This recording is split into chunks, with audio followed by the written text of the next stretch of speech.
Olá, vamos buscar um pouco de paz para hoje. A palavra de hoje está em 1 Coríntios, capítulo 15. Nós estamos estudando o capítulo 15, que fala justamente da ressurreição de Cristo e o poder que tem neste acontecimento. Então presta atenção e vamos ler juntos. Versículo 1. Irmãos, venho lembrar-lhes o evangelho que anunciei a vocês, o qual vocês receberam e no qual continuam firmes. Por meio dele, vocês também são salvos, se retiverem a palavra assim tal como a preguei a vocês, a menos que tenham crido em vão.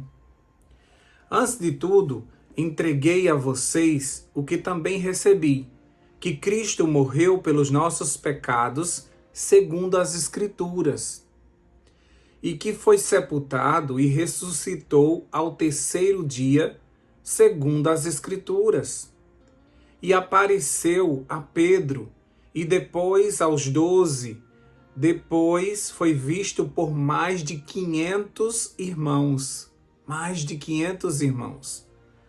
de uma só vez, dos quais a maioria ainda vive, porém alguns já dormem.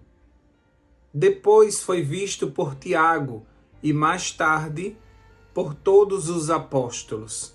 Por último, depois de todos, foi visto também por mim, como por um nascido fora de tempo.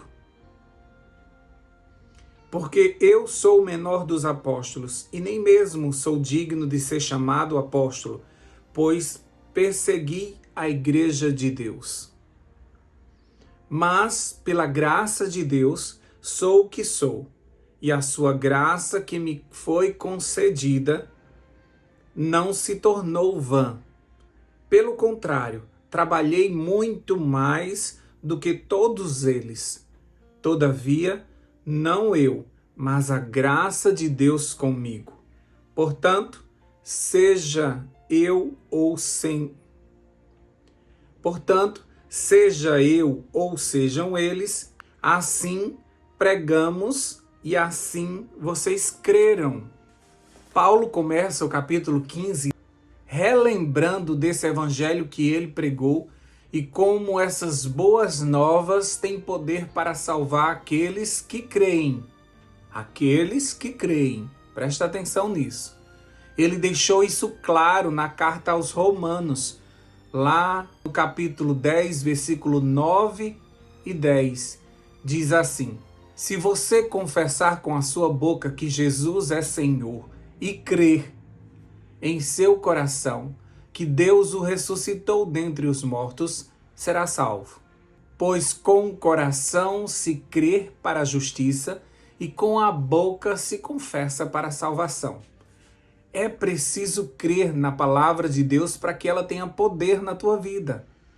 Ler somente, achar bonito, desejar aquilo para a sua vida é pouco. Você precisa crer que a palavra de Deus é verdade, ela se cumpre.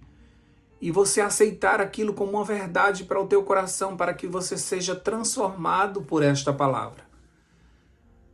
Paulo está falando isso porque existia um espírito de incredulidade no meio da igreja de Corinto, que os fazia duvidar que Cristo, de fato, tivesse ressuscitado.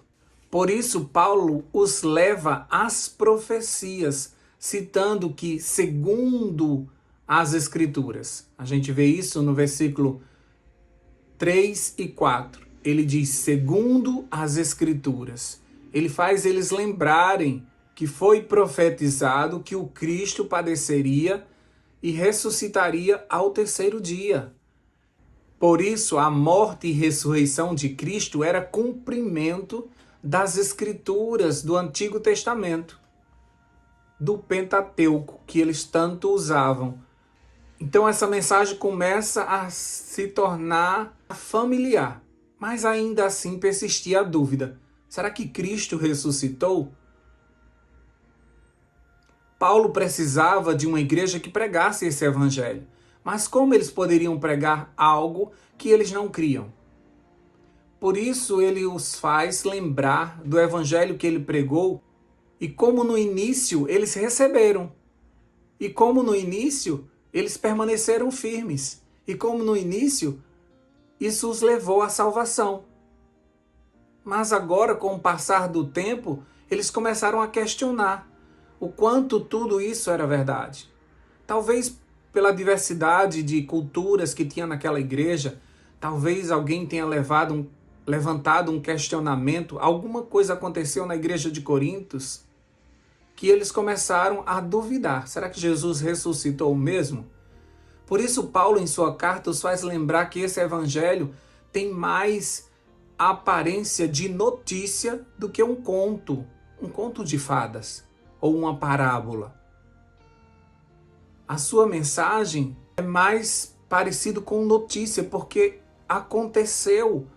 Algumas pessoas são testemunha disso. Ele mostra isso, que além das escrituras apontarem que isso era necessário acontecer com o Messias, ele segue dizendo, a gente leu do versículo 5 ao versículo 8, que muitos viram Cristo ressuscitado. Cerca de 500 pessoas viram no mesmo momento Cristo vivo.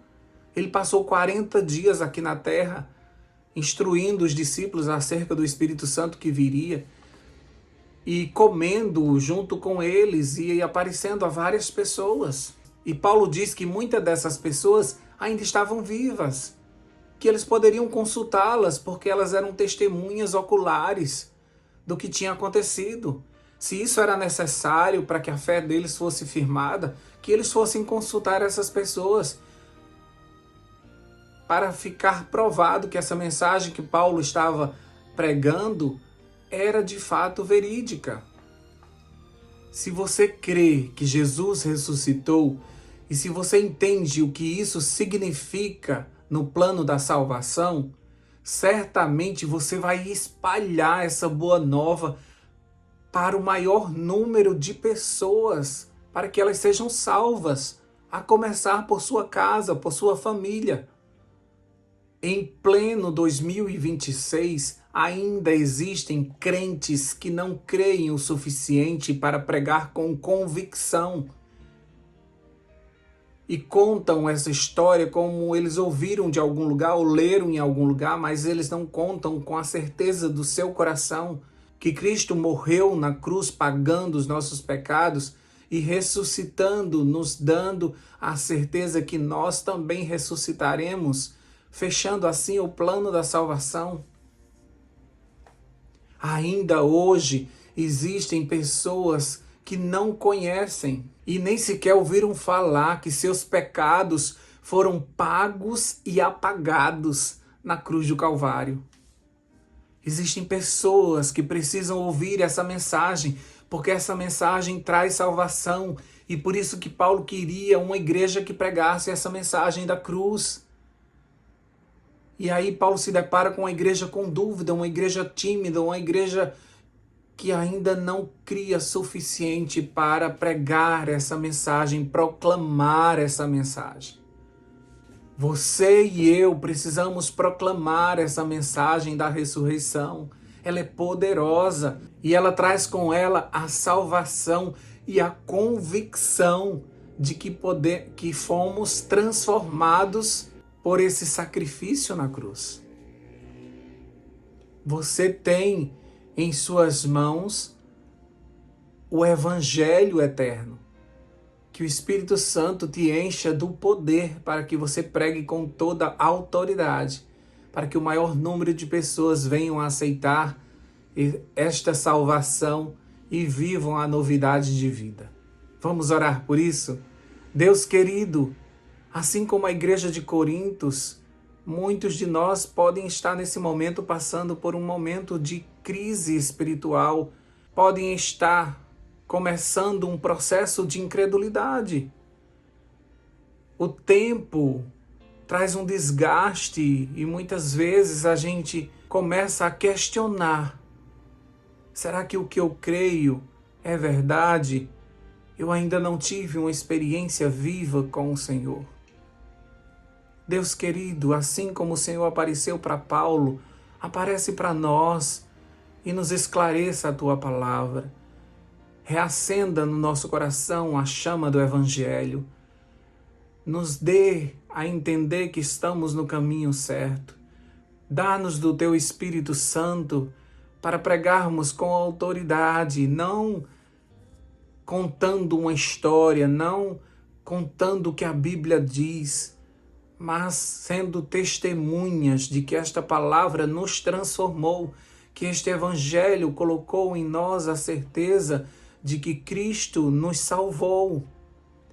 Que possamos aprender a viver como salvos, que possamos ter a alegria no nosso coração da salvação, para que as pessoas vejam como isso é necessário. Elas vivem tão machucadas na vida, elas vivem com tantos problemas, elas vivem em tristeza muitas vezes, em depressão, em angústia.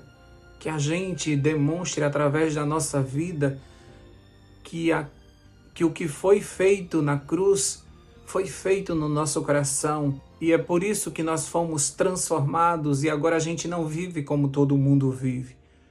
Nós temos o nosso coração cheio de esperança, de paz, de fé e a certeza de que um dia esse céu vai se rasgar e o Senhor virá para nos buscar. Abençoa o teu povo espalhado sobre a face da terra. Que eles sejam incomodados pelo Espírito Santo, para que eles possam pregar essa mensagem que um dia salvou a cada um deles. Que a gente não fique com essa salvação guardada no nosso coração, mas que a gente proclame, que a gente pregue a todas as criaturas que precisam ouvir dessa mensagem. Em nome de Jesus nós oramos e já te agradecemos. Amém, amém e amém. Paz para hoje é o que eu desejo para você.